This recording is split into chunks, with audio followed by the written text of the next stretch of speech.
আর জাঙ্কুকের বিয়ে।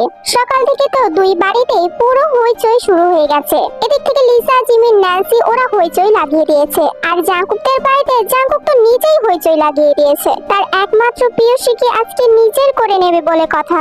জাঙ্কুক তো মনে হচ্ছে এই দিনটার জন্য অনেক দিন ধরে ওয়েট করেছিল। আর তেদের বাড়িতে আজকে তেকে সাজানোর জন্য পার্লার থেকে অনেকগুলো মেকআপ আর্টিস্ট এসেছে। তবে সকাল থেকেই জানো ইয়ঞ্জন, সবিনের আর সুগার মনটা বেশ খারাপ। সুগা তো মেনেই নিতে পারছে না যে ওর বোনের আজকে বিয়ে। তবে তে কিন্তু এদিকে মনটা বেশি খারাপ ছিল না। জাঙ্কুকরা হয়তো 12টা বা 12:30টার দিকে চলে আসবে। আজকে তো সবাই অনেক সকাল সকাল ঘুম থেকে উঠে সবকিছু রেডি করতে শুরু করে দিয়েছে। এদিকে তেও প্রায় বউ সাজে রেডি হয়ে গেছে। আজকে তেকে দেখতে এতটা বেশি সুন্দর লাগছিল যে ওর দিকে একবার তাকাবে সে আর চোখই সরাতে পারবে না। তে তো জাঙ্কুককে আগে থেকে বলেছিল ও আজকে লাল বেনারসি পরবে। জাঙ্কুক ওকে লাল বেনারসি কিনে দিয়েছিল।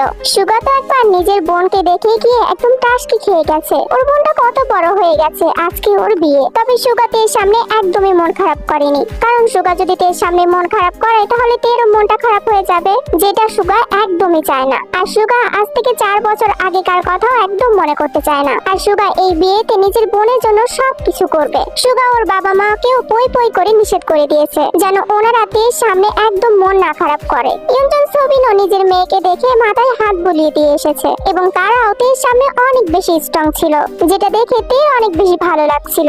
জিমিন, লিসা, ন্যান্সি, হানি, সুজি ওরাও আজকে অনেক সুন্দর করে সেজেছে। সুগা তো ওর বোনকে দেখার ছুতাতে 3-4 বার করে জিমিনকেও দেখে এসেছে। সুগা তো মনে মনে ভাবছে ওর বোনের বিয়েটা হোক, তারপর ওর পালা। তে ডেসি নানার সামনে পুতুলের মতো হয়ে বসে আছে। ওর চারদিক দিয়ে জিমিনরা সবাই ঘিরে দাঁড়িয়ে আছে এবং এখন সুগা তের সাথে এখানেই বসেছিল। তে তো সুগাকে হাত ধরে আটকিয়ে রেখেছে এবং নিজের কাছেই বসিয়ে রেখেছে। হঠাৎ সেখানে আইয়ু, মিনা আর তের ছোট কুকু আসে এবং মিনা এসে থেকে বলতে লাগলো, ও মাতে তোকে কত সুন্দর লাগছে, মাশাআল্লাহ, কারো নজর না লেগে যায়। কাকির মুখে এমন কথা শুনে তে একটু মুচকি হাসি দিল। তখনই ওর ছোট কুকু বলে উঠলো, হ্যাঁ, দেখে অনেক সুন্দর লাগছে। পুরো 4 বছর আগে যেমন লাগতো ঠিক এখন তেমনই লাগছে। কথাটা শুনেই যেন তের মুখের হাসি গায়েব হয়ে গেল। এদিক থেকে জিমিনরা সবাই তো তের ছোট কুকুর দিকে তীক্ষ্ণ দৃষ্টিতে তাকিয়েছে। না ফুপিমণি, আমার বোনকে একদমই 4 বছর আগেকার মতো লাগছে না। আমার বোনের সেদিন ছিল দুঃখের দিন, কিন্তু আজকে আমার বোনের দুঃখের দিন না ফুপুমণি। আজকে আমার বোনের সবচেয়ে বেশি খুশির দিন। তো তোমরা আগের কথা কেউ মনে করবে না। হ্যাঁ হ্যাঁ, সুগা একদম ঠিক কথা বলেছে। আমরা কেউ আর আগের কথা মনে করতে চাই না।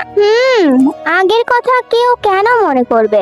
আর আজকে তো তেরই সবচেয়ে বেশি খুশির দিন। তের নিজের ভালোবাসার মানুষের সাথে আজকে তের বিয়ে হচ্ছে, এর যে বড় কিছু আর হতে পারে নাকি? মাশাআল্লাহ তে, তোকে আজকে আসলেই অনেক সুন্দর লাগছে। থ্যাংক ইউ বড় আম্মু।